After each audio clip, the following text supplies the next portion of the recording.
yaitu pemaparan materi ya, oleh Bapak Hendy Dwi Warmiko SSCMM dengan judul High Throughput Proteomics Analysis Using Orbitrap Astral Technology. Kepada Bapak Hendy Dwi Warmiko dipersilakan. Ya, baik. Terima kasih Pak Khalid Abdullah ya sudah introduction tadi dan Bapak Ibu terkait dengan tata tertib ya. Bismillahirrahmanirrahim. Assalamualaikum warahmatullahi wabarakatuh. Salam sejahtera untuk Bapak Ibu semua, untuk kita semua. Pagi hari ini kita nanti akan belajar bersama ya Bapak Ibu ya. Nanti jangan sungkan jika ada pertanyaan terkait dengan LC-HRMS tipe terbaru yaitu Orbitrap Astral yang di sini untuk high throughput proteomics ya. Nah, terutama pada riset-riset klinis. Sebelum saya mulai, mungkin saya akan izin share screen ya Bapak Ibu. Mohon ditunggu sebentar.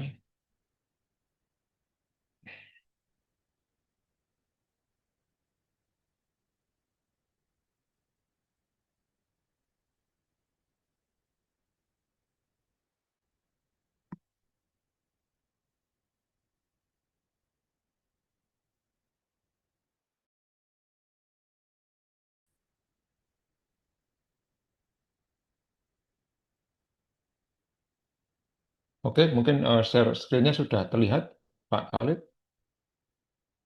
Ya, sudah jelas Pak Hendy dan tidak ada Oke, ya. gangguan ya, nampak jelas ya. Gangguan ya. Oke, ya. Oke, di sini selamat pagi Bapak Ibu semua.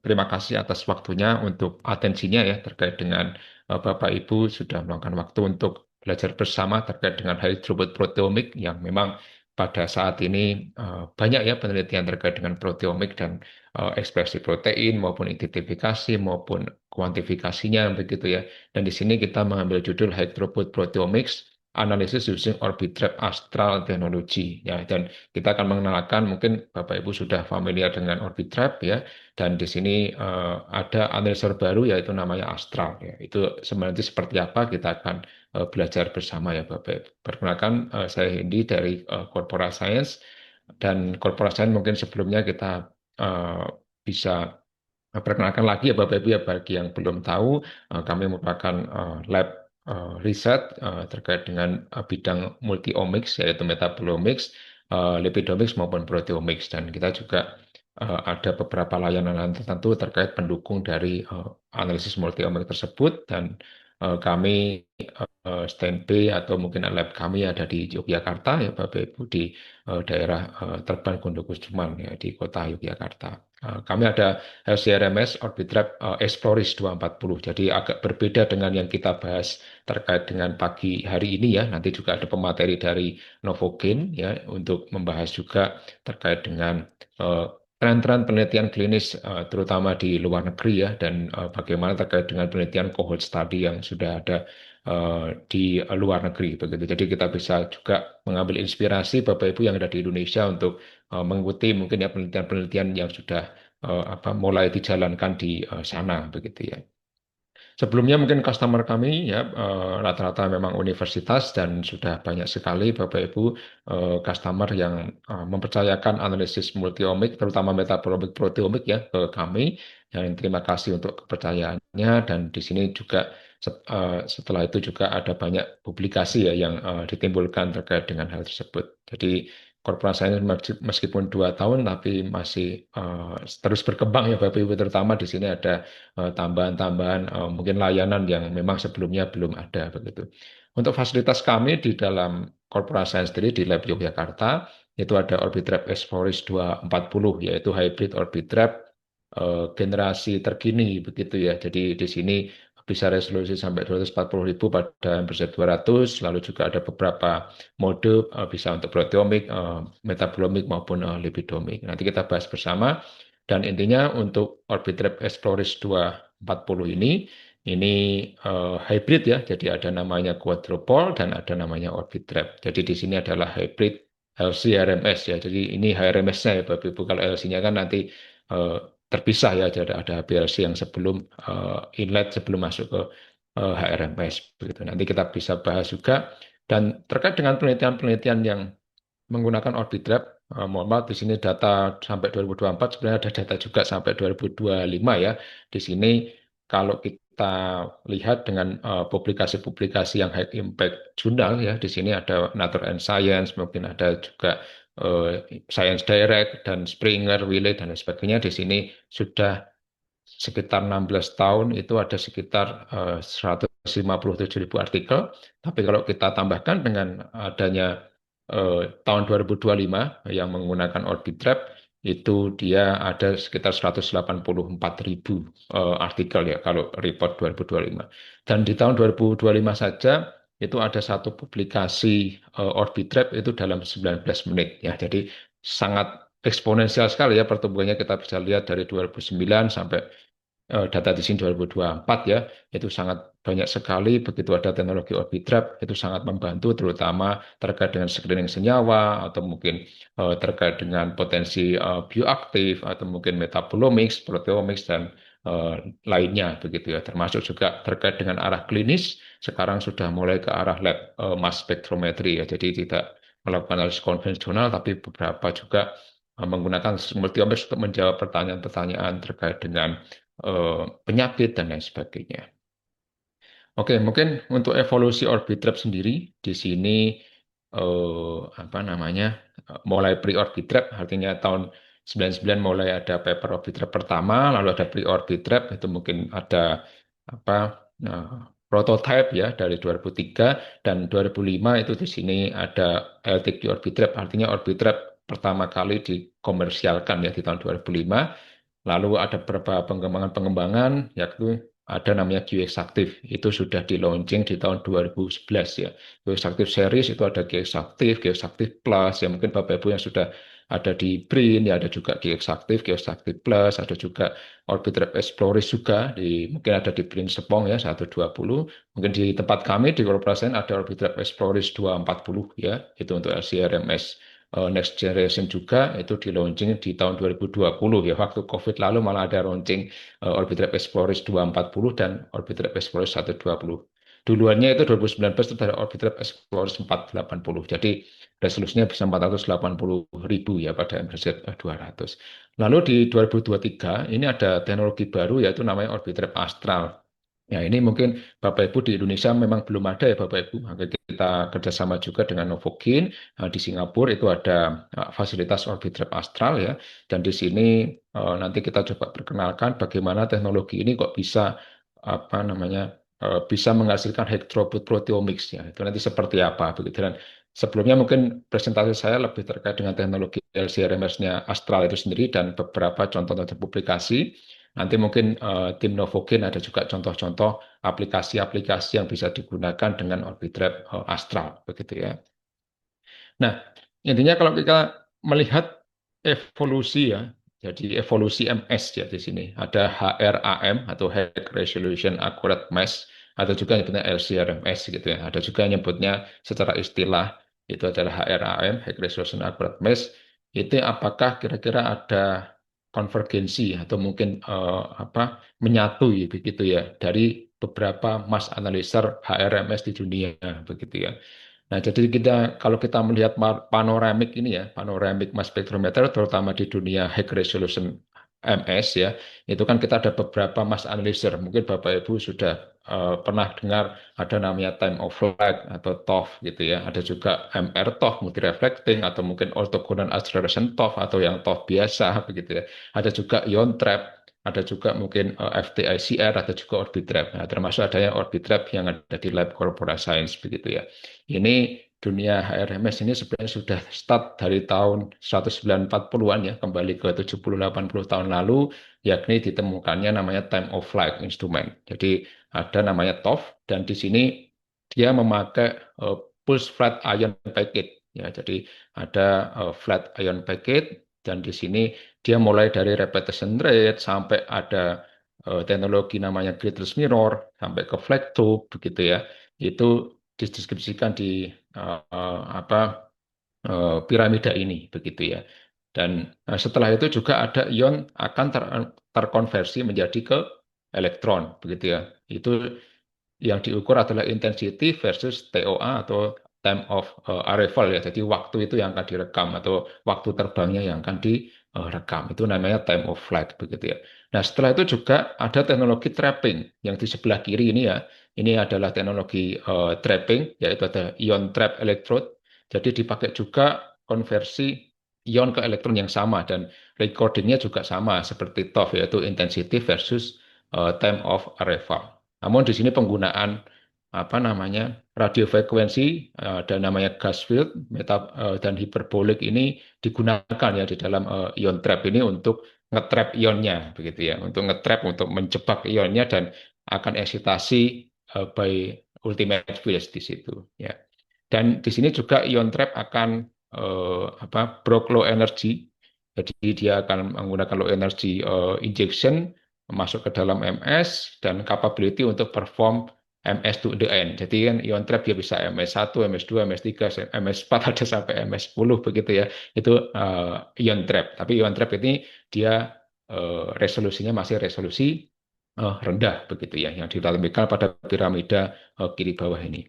Nah, berkembang dari tahun 70-an, itu ada ditemukan namanya Fourier Transform Ion Cyclotron Resonance atau FT-ICR. FT-ICR ini ya intinya dia ada superconducting magnet yang dia akan melengkapi si ability untuk inject ion dengan low energy tersebut dan dia akan inject dan dia juga bisa perform MS to the end gitu ya. Dan ini memang perlu investasi yang cukup banyak ya karena sumber conducting magnet kan sangat mahal begitu ya dan perawatan-perawatannya mungkin cooling down dan apa namanya proses maintenance-nya juga cukup mahal. Makanya kurang affordable untuk lab-lab kecil ya apalagi seperti corporate science yang masih baru di Jogja begitu ya. Itu FTSR kan dimensinya cukup besar ya. Jadi biasanya instansi besar atau perusahaan besar yang punya FTICR begitu ya. Lalu ditemukan orbit trap, ya Bapak Ibu di tahun 99, tahun 2000 konsep, 2005 ada komersialisasi namanya LTCO orbit trap, itu namanya adalah Image Current Detection.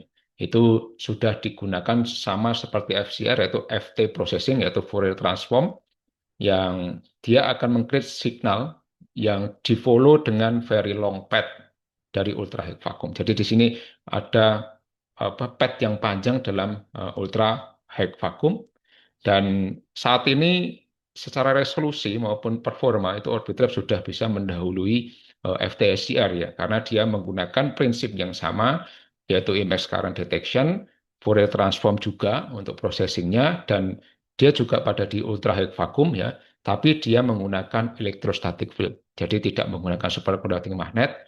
Jadi di sini dia excitation-nya by injection dan capture ion itu pada posisi energi tinggi. Nah, kita tadi bahas dari sisi kiri ya Bapak Ibu ya. Kalau kita bahas dari sisi kanan, dari workshop-nya pengembangan TOF, TOF kan juga berkembang juga ya.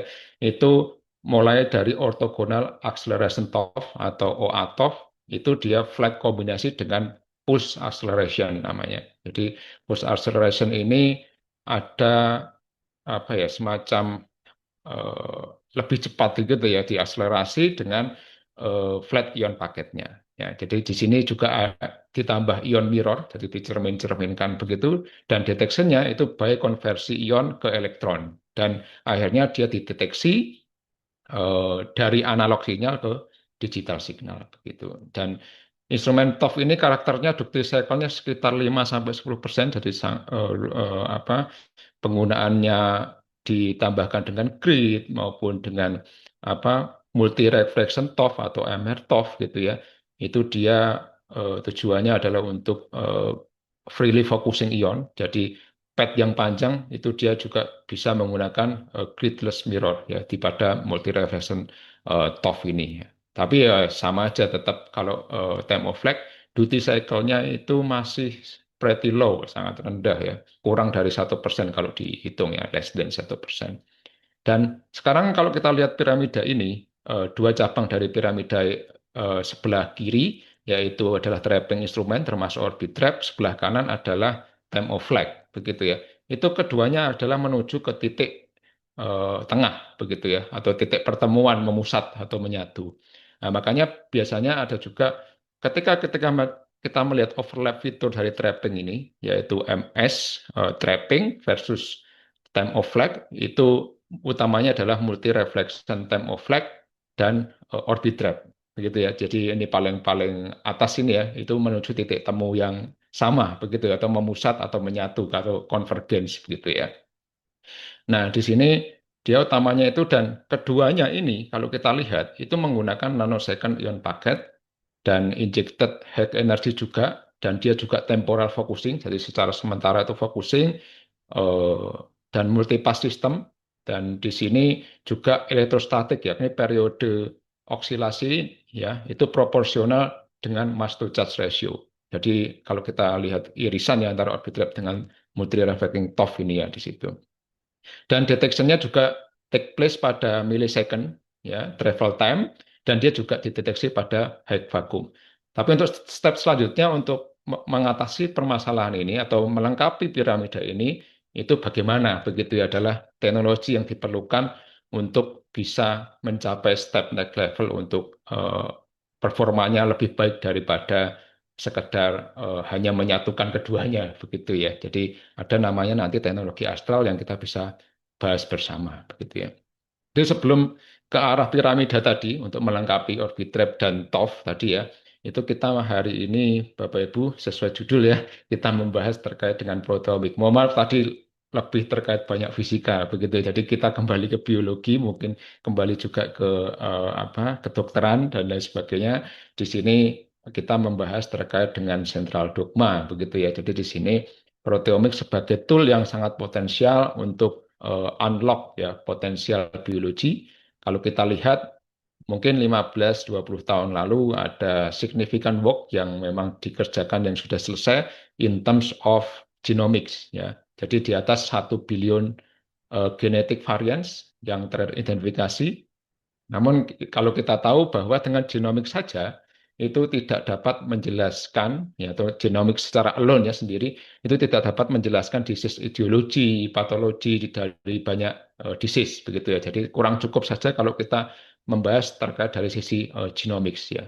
Karena di sini cukup 20.000 gen, tapi ternyata kalau secara proteomik itu jutaan protein varian ya. Jadi orang-orang mulai melirik proteomik yakni di sini biasanya juga terjadi terkait dengan post translational modification atau juga protein-protein interaction yang membentuk fenotip kita begitu ya. Dan di sini potensial proteomics terutama untuk translational research adalah unlock true potensial dari si human biologi tersebut.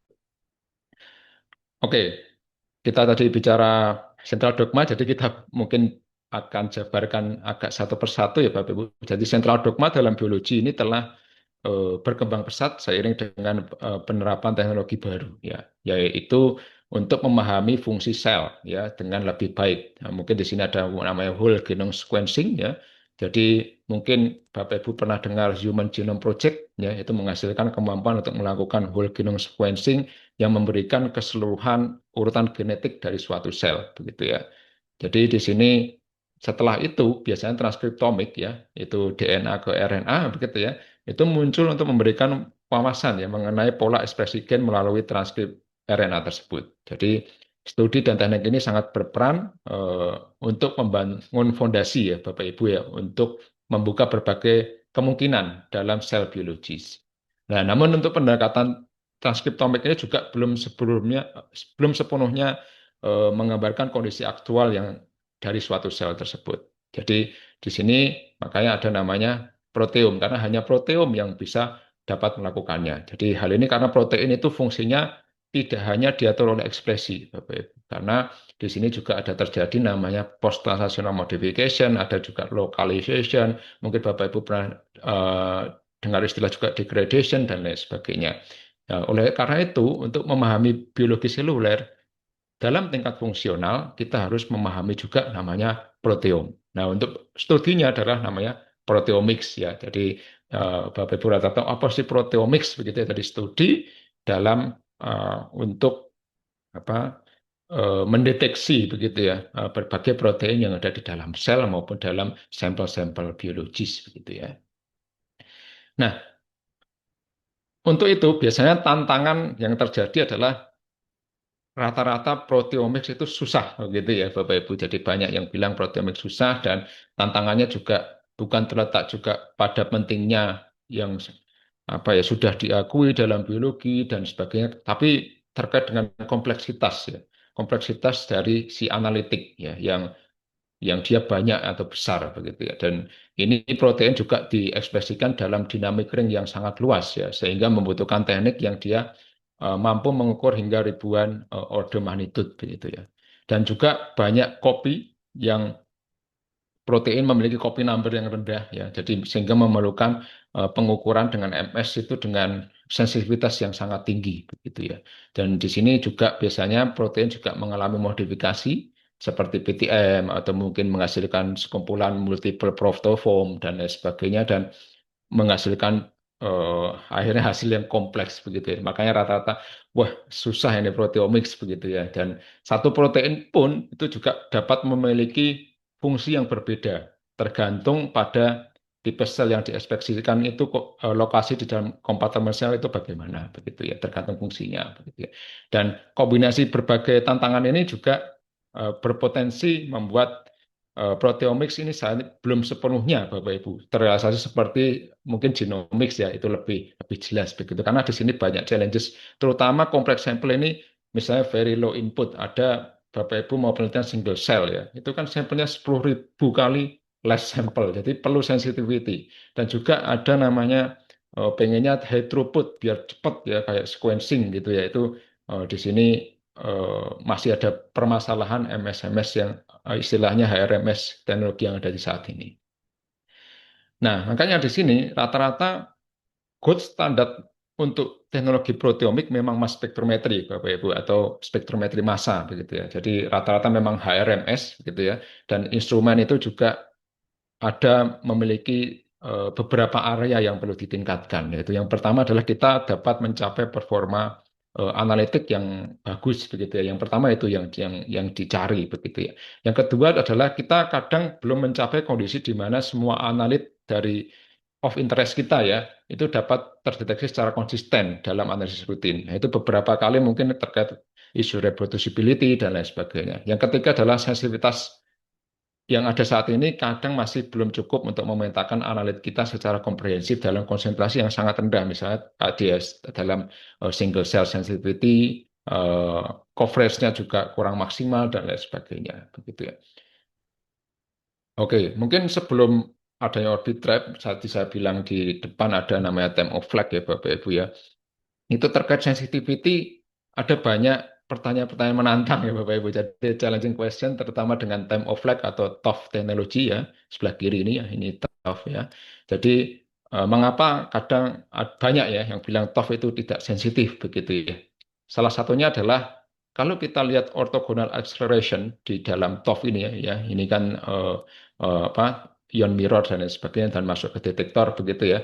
Itu di sini dia akan mendapatkan eh, banyak rapid injection gitu ya, atau injeksinya sangat cepat sekali ya, dan ejectionnya juga tapi tidak efisien. Nah, seperti apa namanya orthogonal acceleration seperti airnya yang diminum kucing ini ya, ini kucing ini yang detektornya yang masuk gitu ya, itu kan banyak air yang terbuang daripada yang masuk ke kucing gitu ya. Jadi di sini airnya deras tapi yang masuk ke kucing lebih sedikit daripada yang keluar begitu ya. Jadi ada isu loss di situ, general ion loss itu sampai 95 sampai 99% ya. 80 sampai 85% kalau punya trapping-trapping yang lebih baru begitu ya.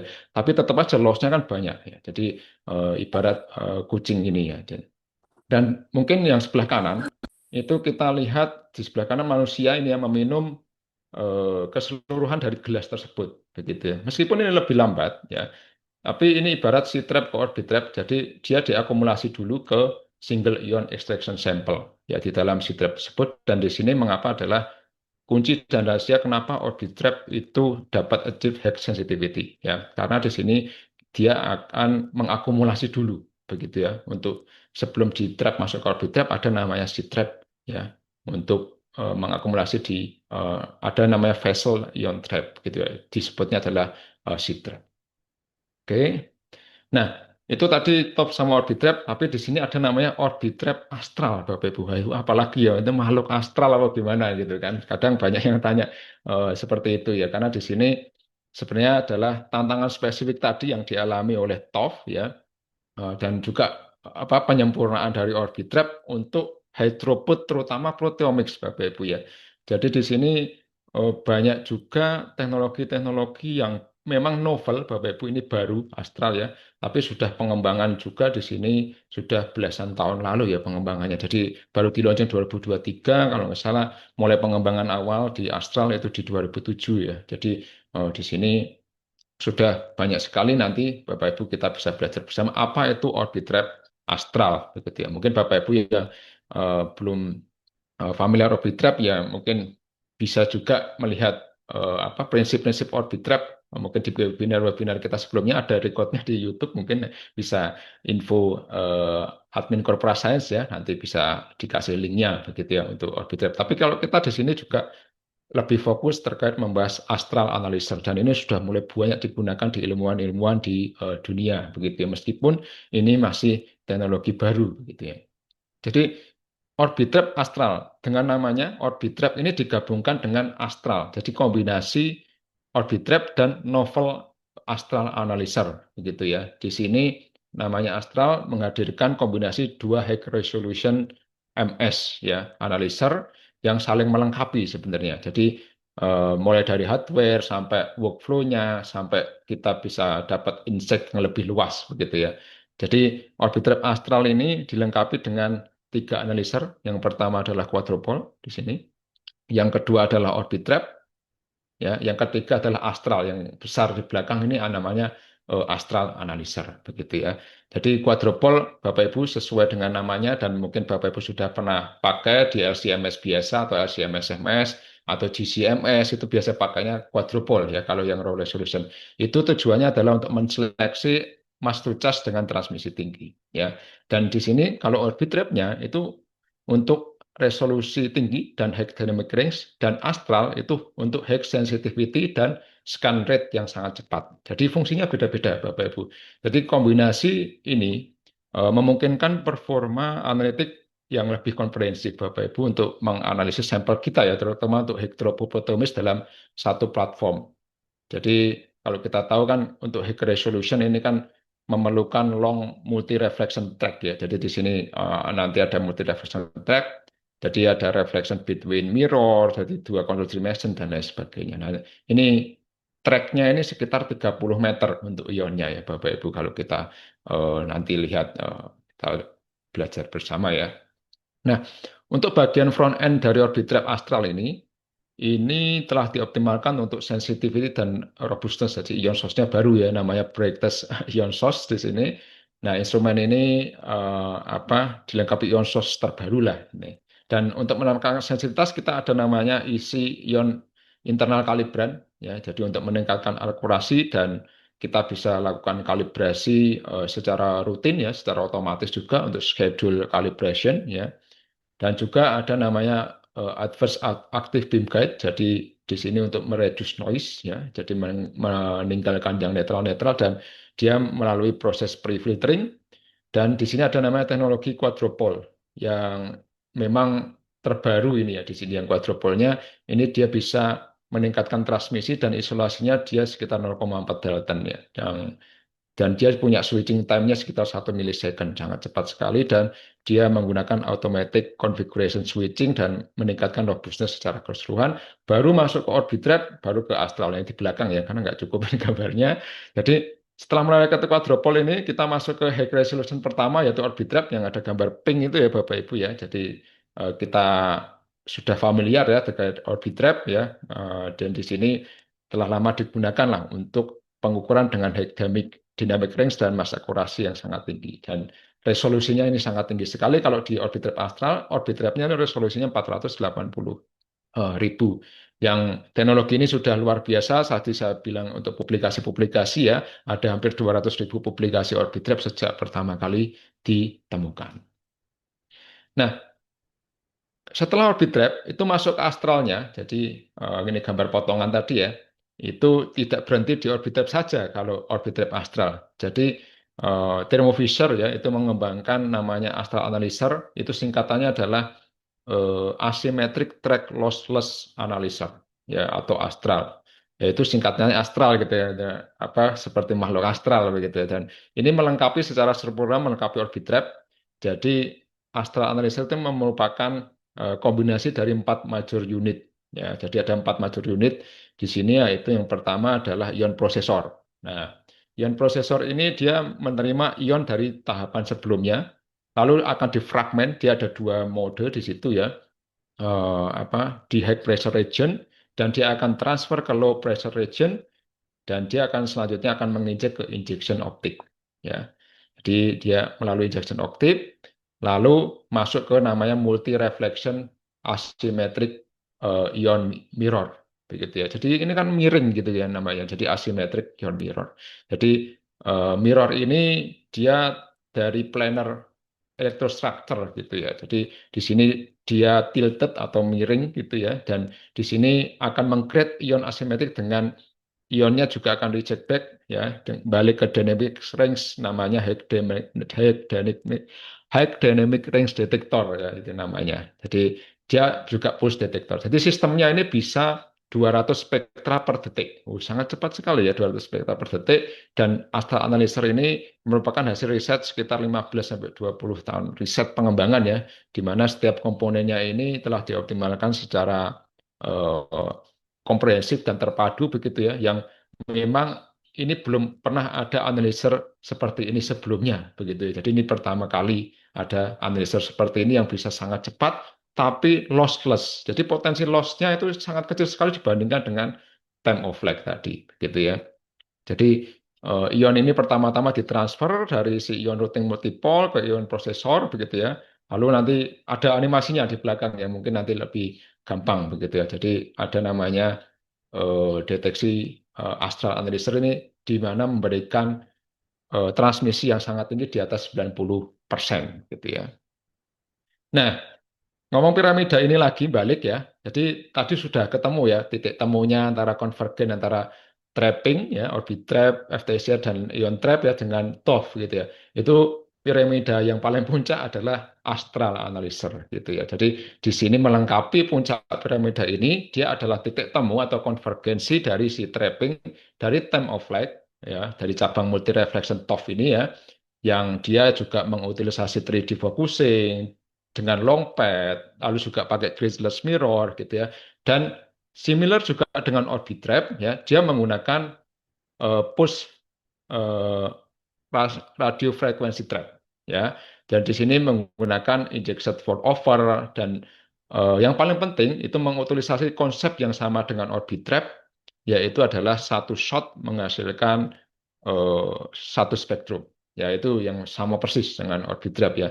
Hal ini Bapak Ibu becomes possible ya dengan dia bisa low losses dari semua stage dari 4 komponen astral tadi ya, dan dia menggunakan asymmetric track. Ini tujuannya adalah untuk robust ion detection dan low losses ya, jadi untuk high sensitivity. Jadi ketemu ya piramida antara trapping dan time of flight begitu ya, namanya adalah astral analyzer. Oke, bagaimana astral itu bekerja di dalam HRMS? Kalau kita punya Explorer 240 seperti di Corpora Science, itu kan mentok di orbit trap ya, selesai ya. Nah, MS1 dan MS2 dilakukan di orbit trap, begitu ya. Itu sudah sangat cukup sekali untuk studi proteomics, metabolomics, dan lipidomics ya. Tapi kalau memang untuk levelnya single cell sensitivity atau mungkin terkait dengan penemuan biomarker penyakit dan lain sebagainya yang memang konsentrasinya 10.000 kali lebih rendah daripada sampel biasa, itu memang diperlukan device yang lebih sensitif, yaitu adalah tambahan orbit trap dengan astral analyzer. Jadi orbit trap dan astral analyzer masing-masing memiliki keunggulan unik ya, yaitu keduanya itu dapat bersinergi ya, untuk membentuk eksperimen yang ideal begitu ya. Jadi di sini Orbiter bisa melakukan namanya high resolution data independent maupun data dependent acquisition. Yaitu langkah pertama adalah Orbitrap ini melakukan full scan ya. Jadi masuk ya, jadi melakukan full scan di sini. Itu dalam MS1 ya. Itu akan memberikan high dynamic range maupun high resolution dan mass accuracy ya. Jadi Orbitrap di sini tidak digunakan untuk MS2 ya seperti Orbitrap sebelumnya, tapi di sini hanya MS1 untuk full scan saja.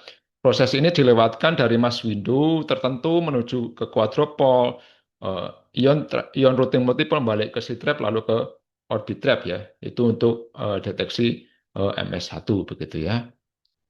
Nah, setelah itu selama orbit trap full scan berlangsung, itu kita secara paralel dapat mengumpulkan data independent acquisition MS2 scan. Ya, kenapa? Karena secara paralel karena astral ini bisa cepat dan sensitif begitu ya. Jadi biasanya precursor ion ring concentration ini di quadrupole, lalu secara paralel dia akan ada ion concentration di ion multipole ya. Jadi sekitar dua Thomson ya gitu ya atau dua Dalton itu untuk eksperimen DIA diisolasi dengan menggunakan quadrupole dan dikonsentrasikan menuju ke ion multipong tadi, selanjutnya ditransfer ke ion prosesor. Nah, ion prosesor ini ada yang high pressure ada yang low pressure begitu ya, jadi di mana dia akan ditangkap dan difragmentasi dan terakhir ion dikeluarkan menuju ke astral analyzer ya, ejection dan scanning seperti ini. Sementara orbit trap tetap menjalankan full scan secara bersamaan. Gitu. Ini baru teknologi apa baru ya yang memang bisa 5 scans dalam waktu bersamaan ya, parallel scans begitu ya. Jadi di sini ion prosesor ini apa seperti si trap ya yang saya bilang tadi yang seperti orang minum itu tadi ya. Jadi sebelum sebelum masuk ke astral dia di ion prosesor dulu.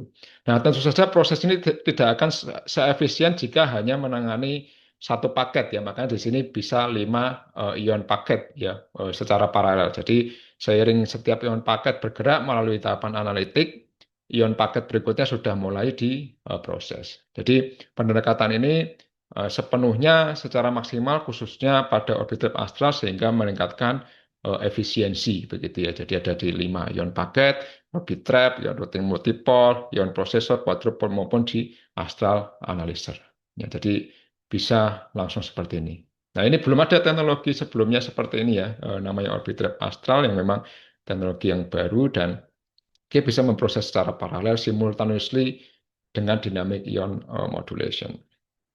Nah, makanya sangat cepat sekali gitu. Wah, ini ya sebenarnya ini apa sudah diperlambat ini ya untuk animasinya begitu ya. Saya sebenarnya ini 56 kali faster in real time dan sound gitu. Karena di sini scan rate-nya luar biasa 200 Hz, artinya dalam satu siklus hanya sekitar setengah detik ya. Di sini Astral dapat memperoleh satu full scan dengan resolusi misalnya di orbiter 240.000 tapi dia bisa 100 ms2 scan di Astral Analyzer. Atau mungkin dalam waktu sedikit lebih dari satu detik ya, itu dia bisa mendapatkan 2 high resolution scan di orbit trap dan 200 MS2 scan ya di Astral. Ya, ini sangat teknologi yang sangat apa ya benar-benar breakthrough gitu ya karena di sini adalah kombinasi sinergis dari 2 high resolution yang mampu eh, menggabungkan sensitivitas sama depth coverage juga gitu ya. Jadi keunikan ini masing-masing memiliki keunikan ion seperti ion prosesor, apa namanya memiliki fitur rapid ion cooling ya seperti di C-Trap ya dan di sini juga ada 200 spektra per second ion prosesor juga memiliki ejection seperti C-Trap gitu ya.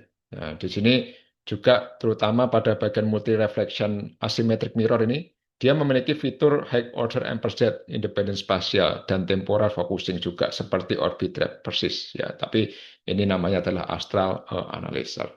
Makanya nanti bisa dapat proteomics ya atau identifikasi protein yang sangat banyak ya nanti mungkin ada beberapa contoh data. Dan di sini Orbitrap Astra adalah the most significant advancement mass spectrometry pada 15 tahun ya karena kombinasi tiga ini quadrupole Orbitrap Astra Analyzer dan intinya pada untuk proteomik sinergi ini yang dimungkinkan oleh orbiter astral karena dia bisa menjawab memberikan manfaat keterbatasan tadi yang kita bahas di awal ya dengan menghadirkan throughput yang lebih cepat, coverage yang lebih dalam serta sensitivity yang lebih tinggi begitu ya. Jadi semuanya itu tanpa mengorbankan akurasi dan presisi ya yang sangat penting untuk memperoleh biological insight dari sampel Bapak Ibu.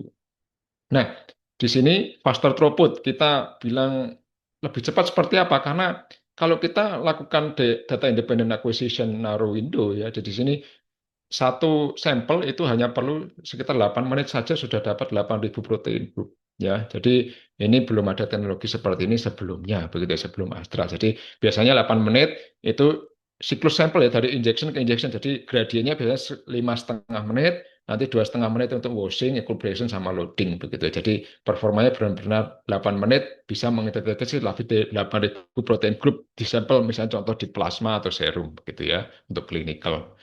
Dan misalnya kalau sebelumnya Bapak Ibu running 30 menit per sampel, kalau 8 menit ya berarti 4 kali throughputnya begitu ya. Jadi di sini eh, apa bisa menghemat waktu ya. Jadi eh, kurang dari 13 jam itu biasanya kan ini 26 sampel ya mungkin ya. Ya, tapi kalau di sini 13 jam sudah bisa 96 sampel gitu ya. Ini sangat high throughput ya. Nanti mungkin bisa mendukung penelitian proteomik seperti genome sequencing karena di sini diperlukan yang sangat cepat dan akurat begitu ya. Artinya dalam sekitar 7,5 sampel itu dapat dianalisis dalam 1 jam dengan total lebih protein sekitar 61.000 protein ya yang terukur di dalam Orbitrap Astral. Ya, jadi sangat banyak sekali insight dari sampel tersebut. Dan di sini kalau kita hitung itu lebih dari 1,4 juta protein group dari 180 sampel dalam 1 hari begitu ya.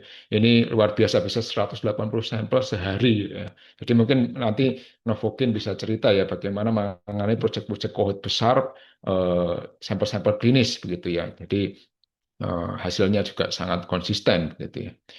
Nah, artinya tidak hanya cepat, tapi di sini menghasilkan performa yang luar biasa ya. Jadi kita dalam waktu run-to-run ya itu bisa mengidentifikasi dari sekitar 9.000 protein ya. Jadi pada durasi 24 menit juga dia akan meningkat bisa 10.000, tapi kalau kita running 60 menit misalnya per sampel itu dapat 12.000 protein. Ya, hal ini Orbital Pasteur ini memungkinkan Bapak Ibu untuk menyeimbangkan antara kebutuhan throughput dan depth coverage sesuai dengan kebutuhan eksperimen masing-masing tentunya ya begitu.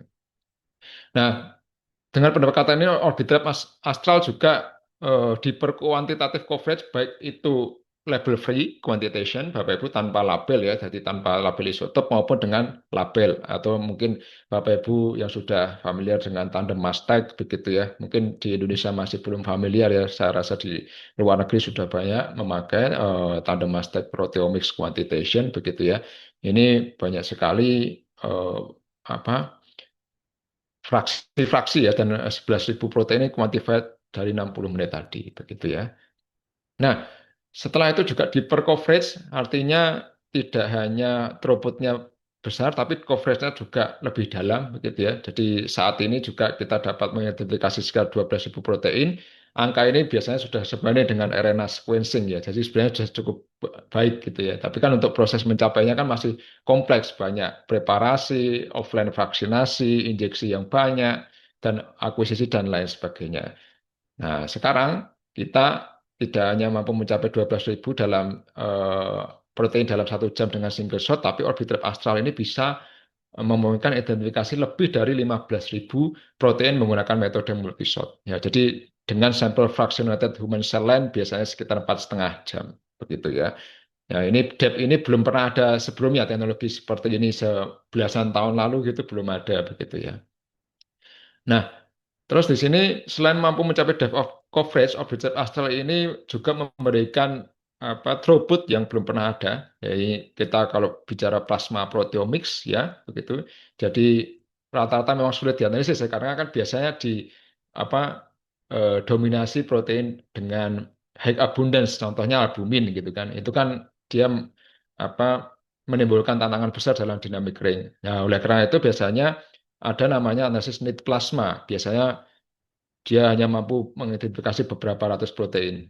Nah, dengan Orbitrap Astral, hingga 600 protein dapat diidentifikasi dari need plasma dan 8 menit injection to injection. Begitu. Kita bisa lihat ya hasilnya need ataupun fraksi ya ini sangat detail sekali kalau memang sudah difraksi individual ya ini bisa dapat sekitar 6.000 protein untuk plasma begitu ya. Dan mungkin nanti protokolnya bisa dijelaskan oleh Novogen begitu ya.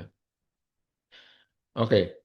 Nah, ini contoh-contoh lain entris plasma yang memang Orbitrap menghasilkan data dengan sekitar ada 4.500 ya protein dan hingga 6 ode dalam gradien 30 menit. Ini luar biasa sangat sensitif. Nah ini high sensitivity, jadi single cell proteomics ya. Rata-rata kan penelitian di luar sudah single cell proteomics ya. Jadi metode mass spektrometri ini sudah mampu mengidentifikasi protein dari satu sel atau single cell.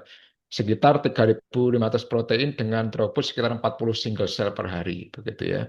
Dan berkat Orbitrap Astral tersebut sensitivitas lebih tinggi. Akhirnya di sini instrumen ini mampu mengukur lebih dari 5.335 ya ini protein dengan hanya 250 pikogram sel lisat ya. Dan di sini throughputnya dua kali lipat, dua kali faster karena kemampuannya adalah sekitar 80 sampel per hari kalau punya Orbitrap Astral begitu ya.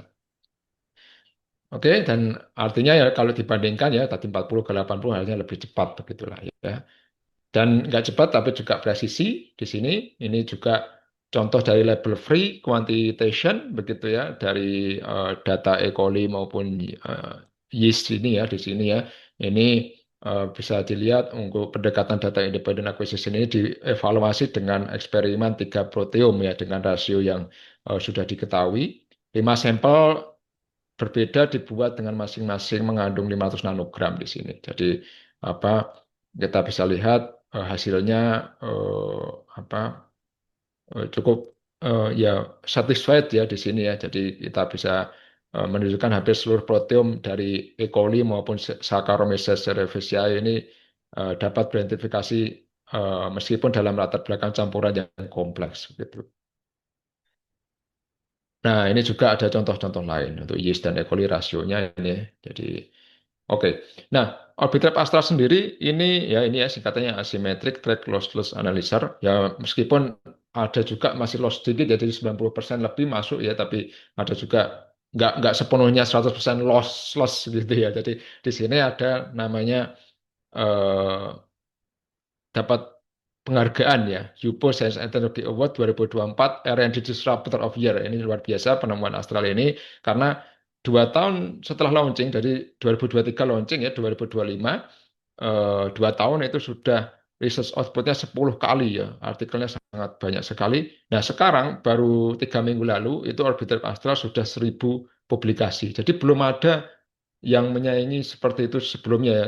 3 tahun launching tapi sudah 1.000 publikasi begitu ya. Jadi di sini mungkin kalau Orbitrap Geoxactive atau mungkin ada Exploris dan lain sebagainya. Ini publikasinya ini 2 tahun setelah launching ini masih sedikit gitu ya. Tapi Astral ini sangat banyak sekali karena langsung terutilisasi dengan baik gitu ya. Nah, dan kita lihat publikasinya bidang-bidangnya adalah ada di sini. Ada proteomics plant, tisu, dan bakterial, single cell, dan lain sebagainya. Banyak sekali publikasi yang digunakan, termasuk untuk disease research. Ya, jadi di sini ada beberapa disease research yang digunakan Orbitrap Astral. Mungkin ini masa depan penelitian-penelitian klinis juga ya di situ terkait dengan proteomics. Meskipun nggak semuanya klinis, tapi untuk plant dan lain sebagainya, Bapak Ibu secara general mungkin food dan lain sebagainya itu juga termasuk begitu ya. Tapi kan mungkin sampelnya kalau plant atau food itu kan lebih banyak protein begitu ya. Tapi kalau plant agak susah juga. Tapi kalau untuk ini kan biomarker penyakit atau apa kan memang konsentrasinya rendah ya Bapak Ibu. Jadi cukup susah begitu. Contoh-contoh lain ada MSP/cohort plasma. Ada beberapa yang sudah pakai, sudah sampelnya ada 500 gitu ya, lalu juga ada sampelnya ada 20.000 plasma dan lain sebagainya. Ini ada proyek-proyek cohort di sini global ya yang menggunakan Orbitrap Astral dan menggunakan Vanquish Neo untuk HPLC-nya jadi nano LC begitu ya jadi sangat sensitif sekali. Nah ini adalah videonya Bapak Ibu mungkin saya akan setel dulu ya. Oke. So.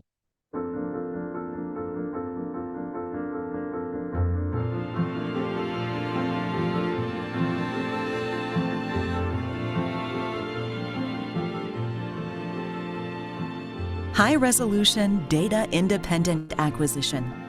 Orbitrap full scan.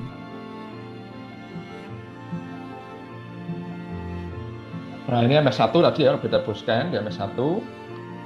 Lalu saat bersamaan dia juga masukkan ke Universitas. Parallel astral MS2 scans. Nah, ini paralel STM MS2 scan.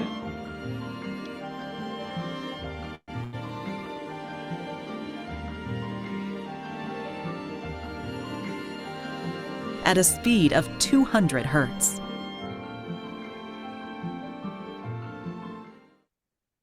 Oke ya, itu videonya orbit trap astral. Nah, ini intinya, ini untuk brosur dan termo ya. Jadi mungkin untuk korporasi sendiri, ini kita open untuk kolaborasi. Bapak Ibu bisa berkunjung juga ke lab kami dan memberikan sampel dan lain sebagainya. Dan kita juga kerjasama dengan Novogain ya untuk apa namanya orbit lab astralnya ini orbit lab astralnya ya yang mungkin di tempat Novogain di Singapura ya. Jadi eh, bisa digunakan untuk high throughput proteomics ya. Untuk literatur list, Bapak Ibu bisa download juga di beberapa publikasi yang sudah ada. Jadi sudah ada sekitar 1.000 jurnal tadi ya. Jadi untuk literatur list kita ada dan mungkin ada beberapa terkait dengan bacterial proteomics, ada mungkin minuman dan mungkin ada juga ada terkait disease dan lain sebagainya. Dan juga ada terkait dengan drug resistant dan banyak sekali penelitian-penelitian yang sudah mulai terkait menggunakan objektif astral ini termasuk food proteomics dan ada juga banyak yang lain stem cell dan lain sebagainya. Dan juga terkait dengan plant proteomics juga ada brosur sendiri, Bapak Ibu bisa download di sini ya, yang menggunakan objektif astral untuk plant proteomics. Nah, untuk Bapak Ibu juga bisa kunjungi website kami di corporationscience.com, diklik di news and events, Bapak Ibu bisa lihat publikasi-publikasi yang sudah dirilis dari lab korporasi di Jogja, tapi ini belum pernah ada yang pakai Orbitrap Astral ya, kita masih pakai Orbitrap Exploris 240 begitu ya. Nah ini Corporate Science sendiri untuk Instagramnya Bapak Ibu yang sudah follow ya, mungkin yang belum follow bisa follow untuk update-update terbaru. Mungkin itu yang bisa saya sampaikan. Terima kasih banyak. Eh, saya kembalikan ke Pak Khalid ya.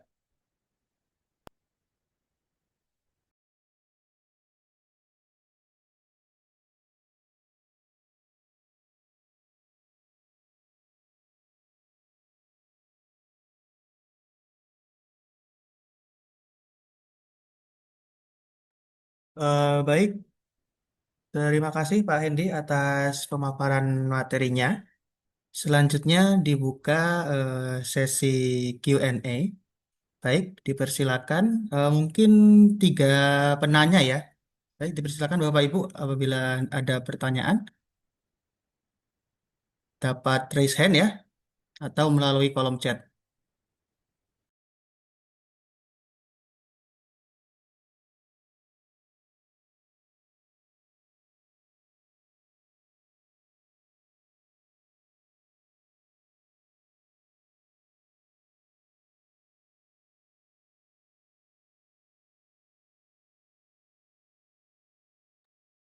Baik, ini ada satu pertanyaan di kolom chat ya. Saya bacakan dari Muhammad Inam. Pertanyaannya, apakah dapat menganalisis proteomik sampel kultur sel?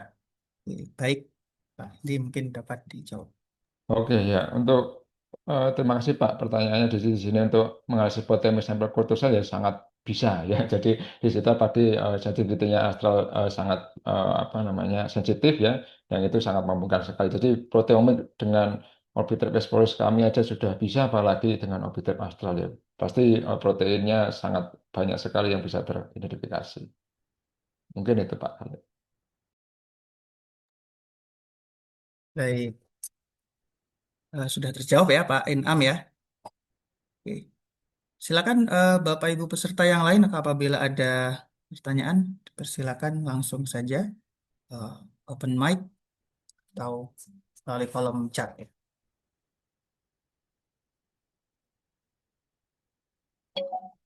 Baik, Bapak Ibu, apabila tidak ada pertanyaan, maka kita akan lanjutkan kepada sesi presentasi dari pemateri berikutnya.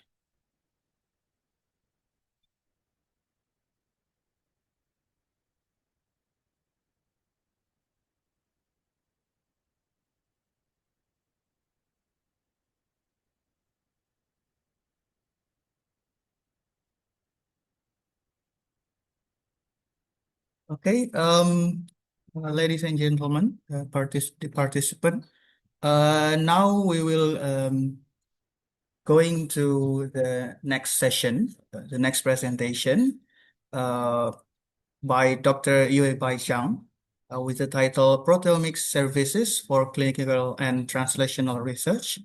Dr. Yue Bai Zhang, are you there? Yes, I'm here. Okay, so yeah, the time is yours. Oh, thank you.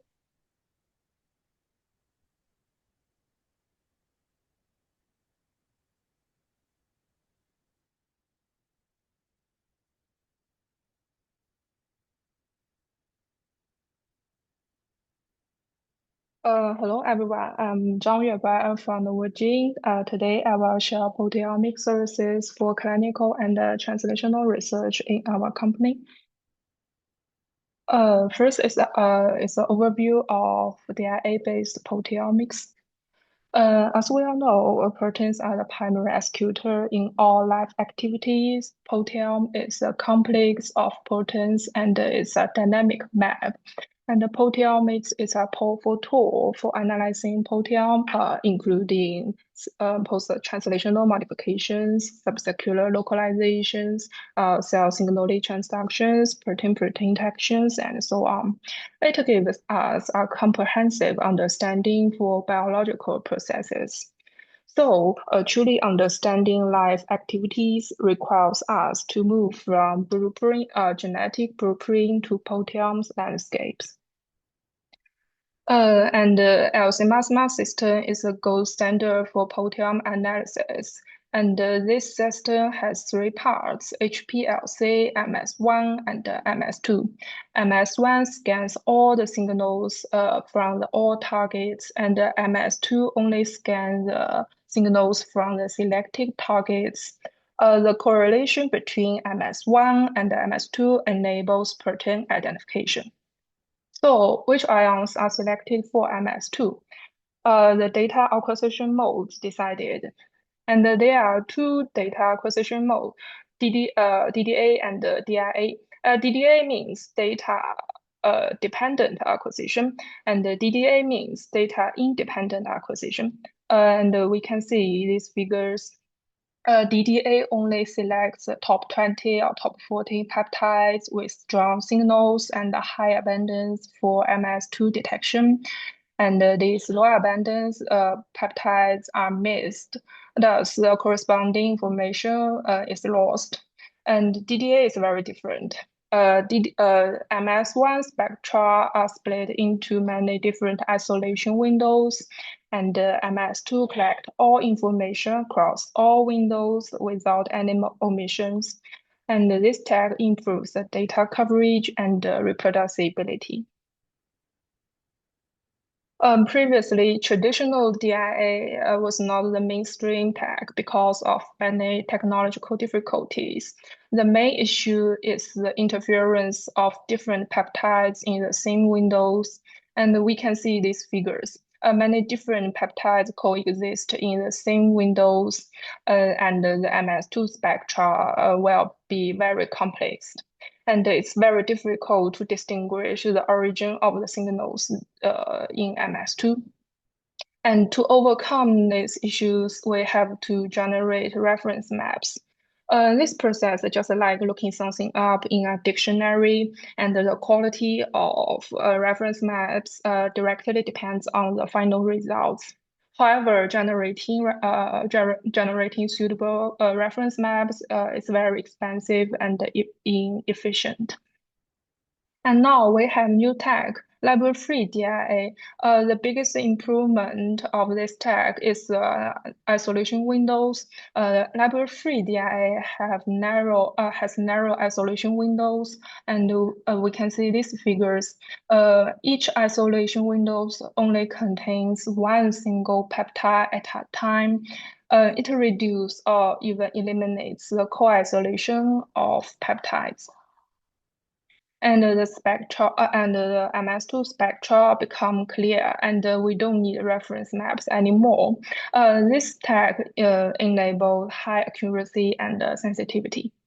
So we can say library-free DIA fully leverages the greatest advantage of unbiased acquisition method. Meanwhile, the platforms have also been improved this year. I will introduce some leading platforms briefly. First is Thermo Fisher QE-HFX. It's famous for the high-resolution mass analyzer, OB-Trap. And due to the scan speed of this mass analyzer, the acquisition mode is DDA. Next is Brooks timsTOF Pro 2. It's very different. It separates and detects peptides based on ion mobility and the time of flight. Compared with HFX, it enables four-dimension proteomics, retention time, mass to charge, intensity, and ion mobility.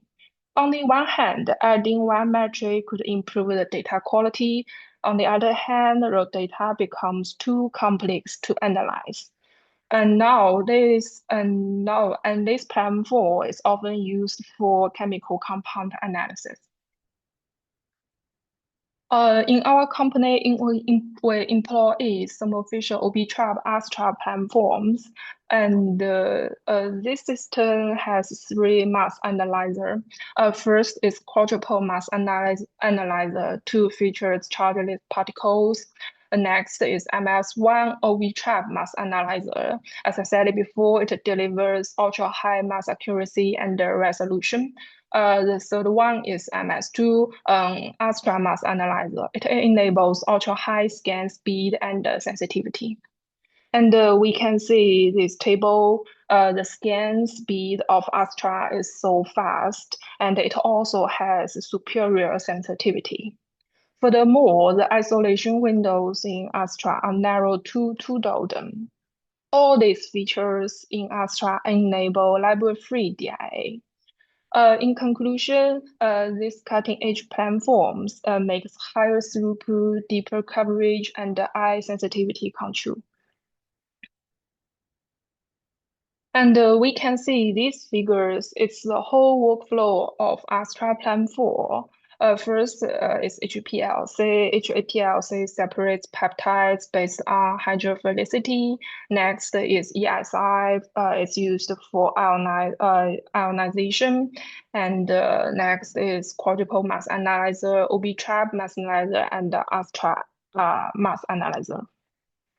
And as I said before, the scan speed of Astra is so fast. When OB-Trap is performing an MS1 scan, the Astra analyzer is acquiring high-speed MS2 spectra at the same time. This tandem scanning method enables deeper coverage of data in short time. And all these are internal data in our company from Astra platform.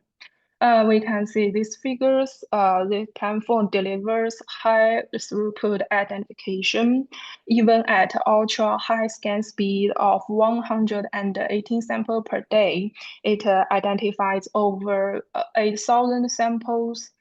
And even with just 2 nanogram of sample input and 24-minute runtime, Astra covers nearly 99% of the proteins detected by HFX platforms. And it also has awesome long-term stability. We can see the lower figures. Protein identification results stayed consistent through 34 straight days of HeLa cell testing. To sum up, the key advantages of Astra includes library-free DIA, lower sample input, faster turnaround, deeper proteome coverage, and higher data stability. Next is about DIA-based proteomics workflow. It's a whole workflow of DIA proteomics. First is the protein extraction. The total proteins are extracted from cell, tissue, or any other sample types. Next is protein digestion, and we use trypsin to digest the total proteins into peptides. Next, these digested peptides are subject into LC mass system. and we use DIA mode to analyze these peptides. The final step is data analysis. We analyze this raw data with professional software to identify and quantify the peptides and proteins. And it's the details of workflow in our company. First is sample preparation and extraction, and the proteins are digested into peptides with trypsins. And then these peptides are separated based on hydrophilicity. In these steps, HPLC has two key roles. First is separation. The second is controlling the gradient time. The longer gradient time, the more peptides will be detected in the following mass spectrometers. And ESI is used for ionization, and only when peptides are ionized can the machine detect them. And we call these peptides precursor peptides.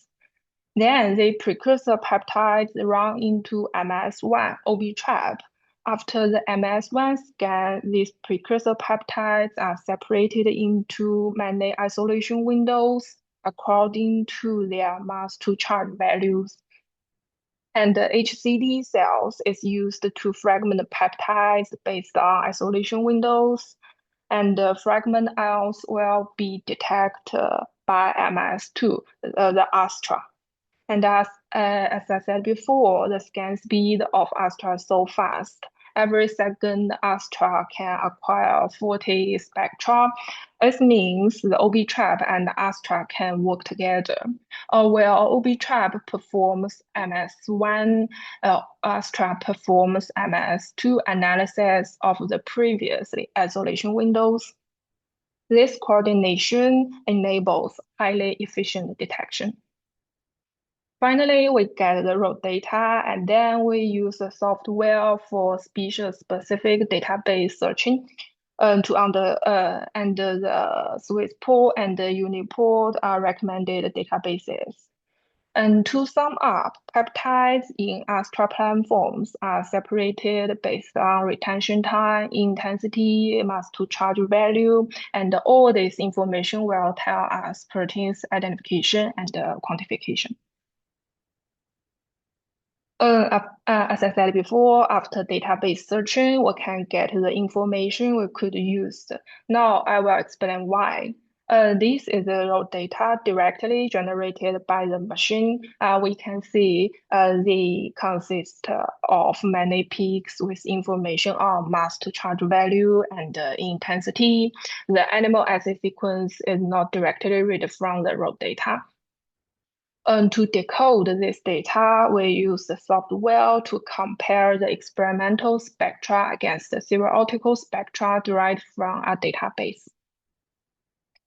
And we employ DIAM to perform database searching because of its superior identification performance, ideal for high throughput studies, high quantification precision and accuracy, a fast processing, strong robustness, and advanced algorithm design.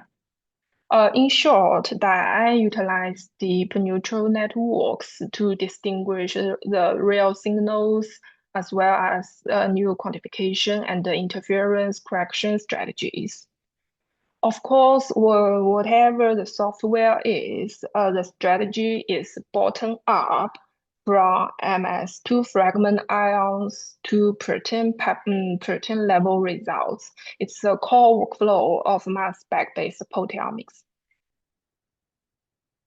Because the data is generated based on database, the quality of the database directly determines the quality of the data. As I said before, SwissPol and UniPort are recommended databases. And for human and the mouse samples, the most common sample types in clinical studies, SwissPol is the optimal choice because it's a section containing manual annotated records with information extracted from literature and computational analysis. We can see these two figures those with poor identified fewer proteins than other databases, it gives the most peptides. It indicates that data derived from Swiss port is more reliable. And for other species, our platform also supports additional database such as NCBI, reference genomes, and so on. And after database searching, we provide a comprehensive biometric suite, including protein functional annotation, quantitative analysis, differential express protein analysis, enrichment analysis, JSE analysis, protein-protein interaction analysis, and the characterization of different expressed proteins. These are partial results from our final reports. All the figures and the plots are publication ready. And we've done proteome analysis across many sample types, such as human, animal tissues, blood, cell, microbial, and so on. And for example, our DIA proteomics detects over 10,000 proteins per sample. And we also have a strong QC system, such as one washing sample is inserted every 20 samples to monitor the study of the instrument, and one QC sample is inserted every 45 samples to ensure the accuracy in data analysis. And these sample types are the most common in clinical studies. Whether you are working with tissue cells or other animal sample types, we can handle them all. And for FFPE samples, only 1 or 2 sections are required for our analysis. It bridges the gap between basic research and clinical analysis. And for plasma and serum samples, these sample types have inherent challenges such as high complexity, wide dynamic range, and overwhelming high abundance proteins. All these factors will influence LC mass detection, especially the low abundance protein detections. However, the lower abundance proteins are promising candidates for biomarkers. To overcome this limitation, we use antibody-based depletion to remove high abundance proteins. We can see these two figures. After depletion, the protein numbers increases, and more than 17% proteins are low abundance proteins. In short, after depletion process, the amount of meaningful information increases. And besides leading platforms, our company is expert in the whole workflow. Next part is about the clinical case study and the data analysis. And there are many applications of proteomics, such as basic research, precision medicine, biotechnology, disease-related research, and so on. And I will share some clinical studies supported by our company. This study is mainly focuses on the biomedical materials.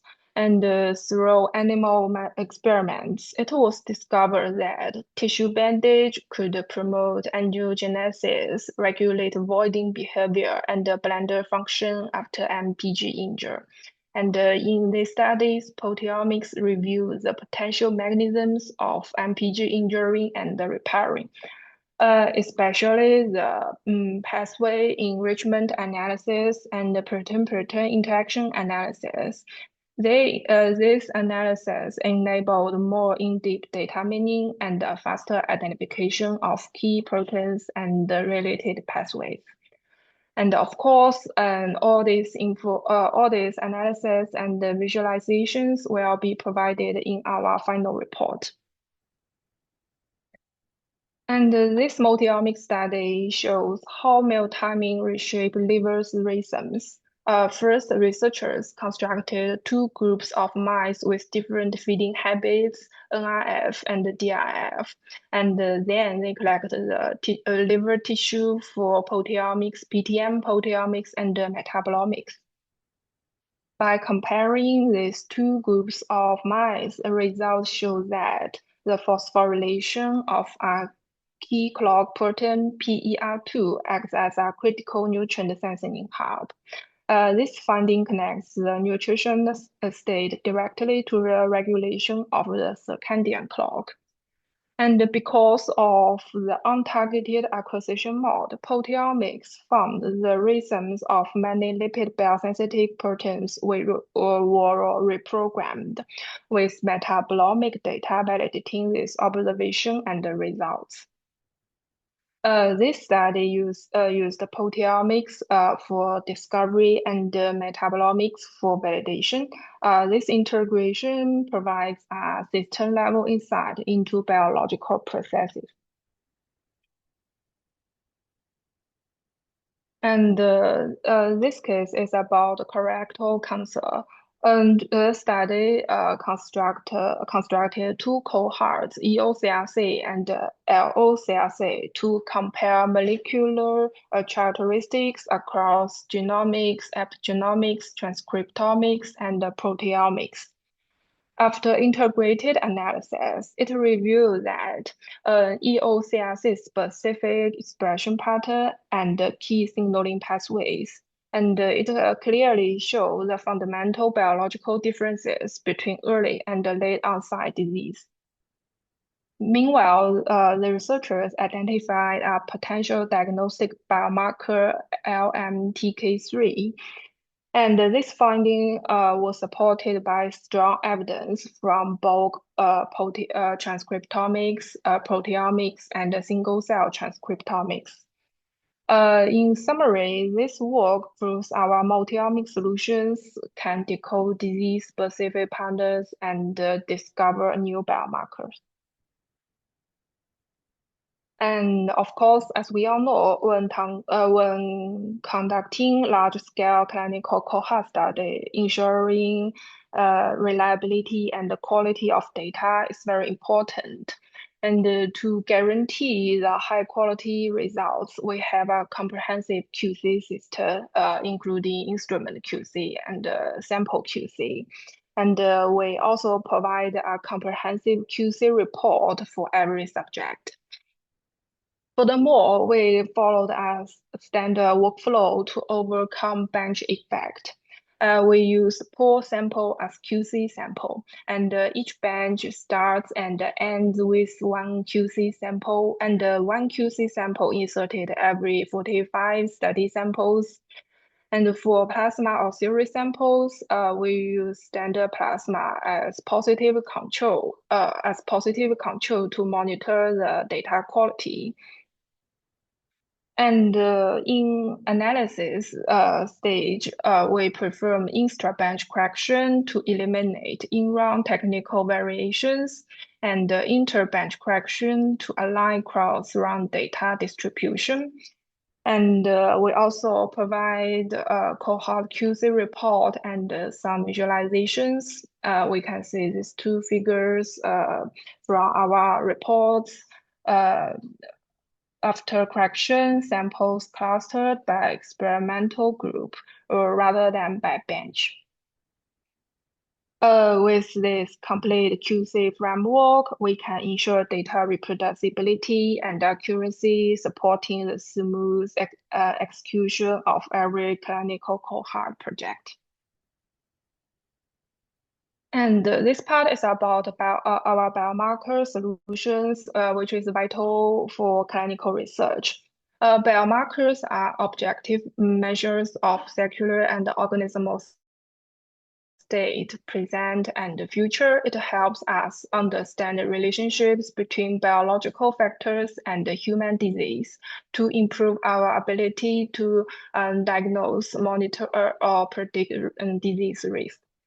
And the proteomics is suited for biomarker discovery because proteins are the director executor in all biological functions.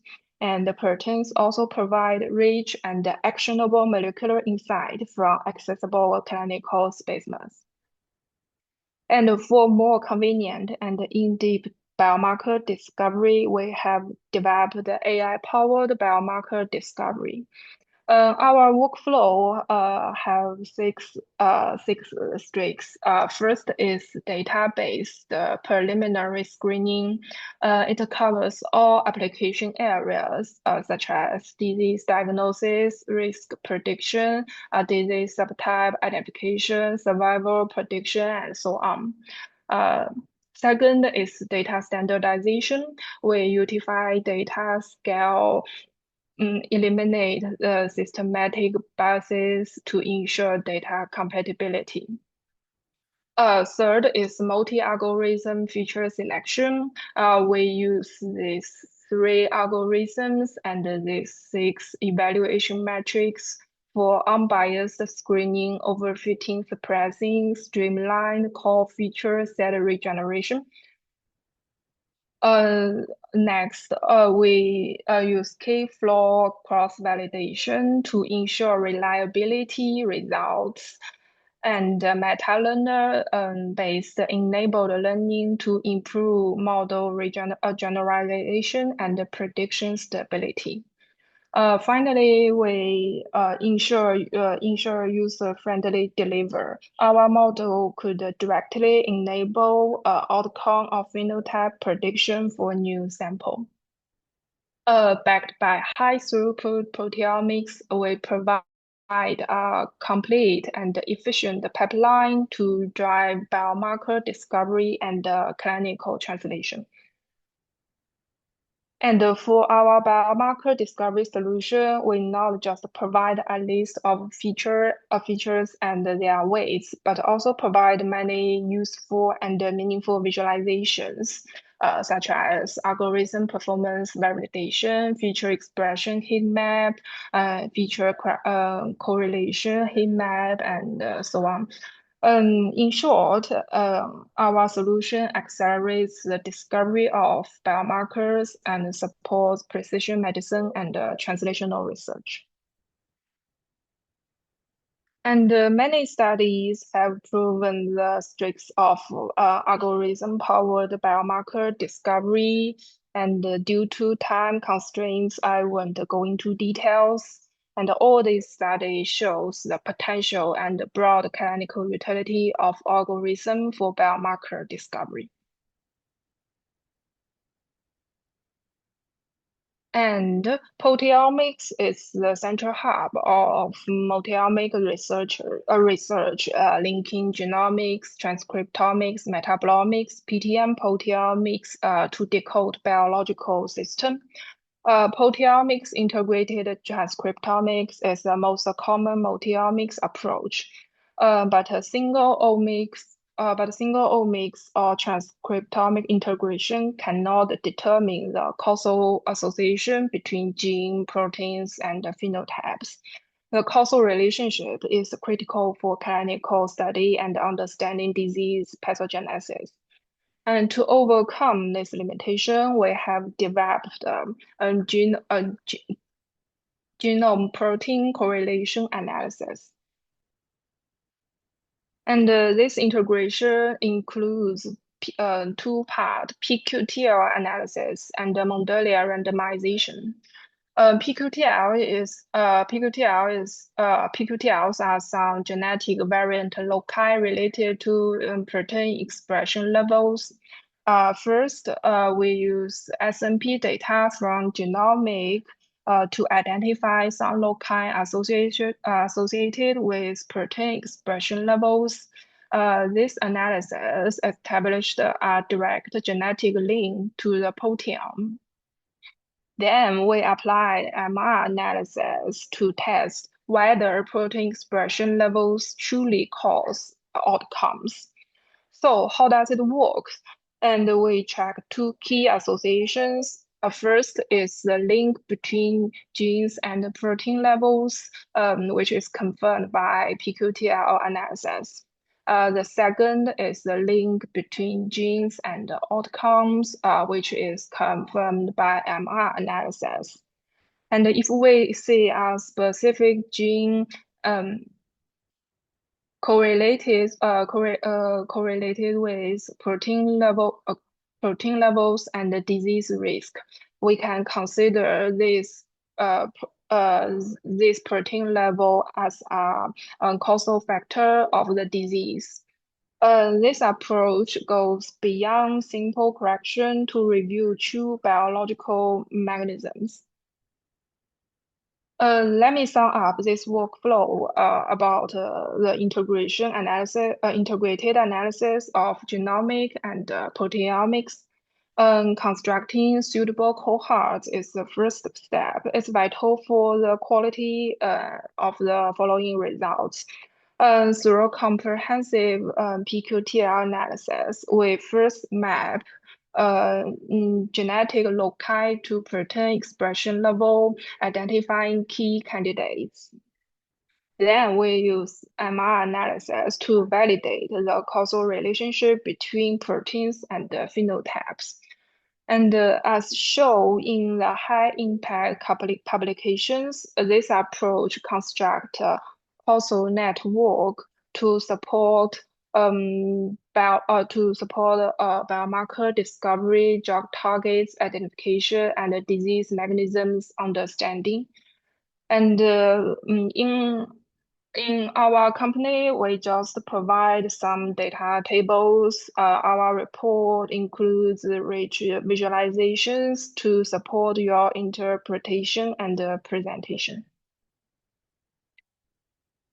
And these two studies use pQTL mapping and MR analysis to link proteins, genes, and outcomes. And they also figure out how proteins cause diseases. This integrated give us a use for genetic data, novel biomarkers or drug targets, and molecular mechanisms for advancing precision medicine. And of course, we also support many other omics services. So whether you are working with DNA, RNA, proteins, metabolites, we've got tool to support your research from multiple angles. And in conclusion, our proteomic services delivered unmatched advanced to support clinical research. We offer flexible strategies covering faster turnaround and deeper coverage and fully end-to-end workflow from protein extraction to data analysis. And our platform ensures exceptional data quality and reproducibility. And we deliver in-depth and sensitivity data. And our platform could identify over 10,000 proteins per sample and more than 6,000 proteins from just 10 to 15 cells. And we also provide comprehensive and customizable workflows. And we can process up to 118 samples per day with library-free DIA. It saves your time and money and gives you reliable data. With advanced platforms and publication-ready visualizations, we empower you to accelerate your clinical research. That's all. Thank you. Thank you very much, Dr. Yue Baixiang, for your very insightful presentation. And now we will open the Q&A session too. So please, for the participants, if you have any questions to ask, you can put on your mic or write down your questions on the chat. Please feel free to ask. All right, so there are two questions already in the chat. I will read it one by one for you. So this is the questions from Franz Dani. The first question is the top-down proteomics approach as sensitive and as specific as the bottom-up method in this Orbitrap Astral platform? So that was the first question. The second one, can the Orbitrap Astral's built-in software handle time point data analysis automatically, or do we need third-party tools? Thank you. So are the questions clear for you? Yes, I can. I can hear you. Yeah. The top-down proteomics approach, and in our company we didn't process these strategies because it's for top-down proteomics it has very limitations, and it's not the most common strategies for proteomics analysis, and so we didn't test the data quality and in Astra platforms. And for the second questions, the Orbitrap didn't have the software in them. And we need to use the third-party tools to analyze this and analyze this data. But for this platforms, that's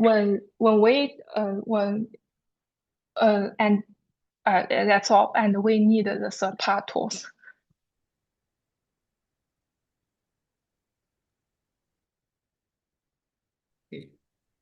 And the second question was, can the Orbitrap Astral's built-in software handle time point data analysis automatically, or do we need third-party tools?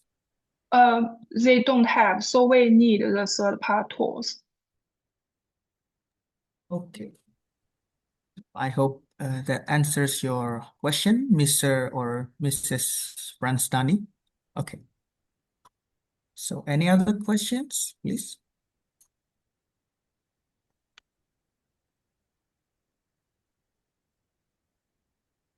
All right. So there is actually two other questions from my chat. So I'll read it for you. So the first one is how much protein group typically detected in plant samples or samples from plant material, an example from leaves or fruits or other plant materials. And the second one, how can we send the samples? I mean, in what type? Let's say if we have a blood sample, do we have to make it a serum first, or do we have to extract the protein first? So basically, it is asking about the technicalities. Yeah. Yeah. And for the first one, for plant samples, it depends on the types of sample for example, for leaf samples, we can detect about 10,000 proteins from every project. And for root samples, and it's about 8,000 samples every project. And for the second questions, I think it's about the blood sample. Let's say we have like animal tissue or something, let's say cultured cell in the lab. So can we just send it as it is, or do we need to extract the protein by ourselves? Or yeah. I see. You just need to send us the samples. And you don't need extract the protein by yourself, and we can handle them and end to end from extraction to data analysis. Okay, thank you. And I think we still have time for one last question. So there is one last question in the chat from Mr. Muhammad Khafi. I have question in quantification approach, how to ensure our data reliable. There is standard protein or compound that we use as comparison, or do we only use the intensity? Okay, do you get the question? Yes, yes. Okay. And for this for our workflows, we perform the quantitative proteomics. It's actually the relative quantification. The results only tell us the relative intensity, not only to it just tells the relative quantification results. And to ensure the data quality, we perform, I can say this figure. We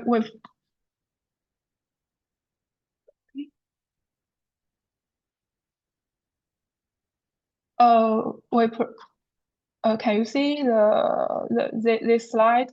We perform the sample QC every day and instrument QC to ensure the quality of data. In instrument QC, including the HELA QC testing and we also we also have if you and for cohort large cohort studies, we also perform this bench effect correction and for each and to monitor the data quality. Okay, thank you for your question. Sorry, for your answer. I hope that answer your question, Mr. Muhammad Kafi. Okay, so I think that sums up our Q&A session 2 for today. And once again, thank you very much, Dr. Yue Baishang, for your very insightful presentation.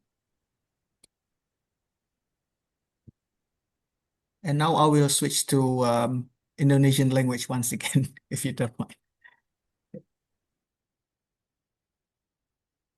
Oke, baik Bapak Ibu, demikian ya presentasi dari kedua pemateri kita, dari Pak Hendy Dwi Warmiko dan Dr. Yue Baishang.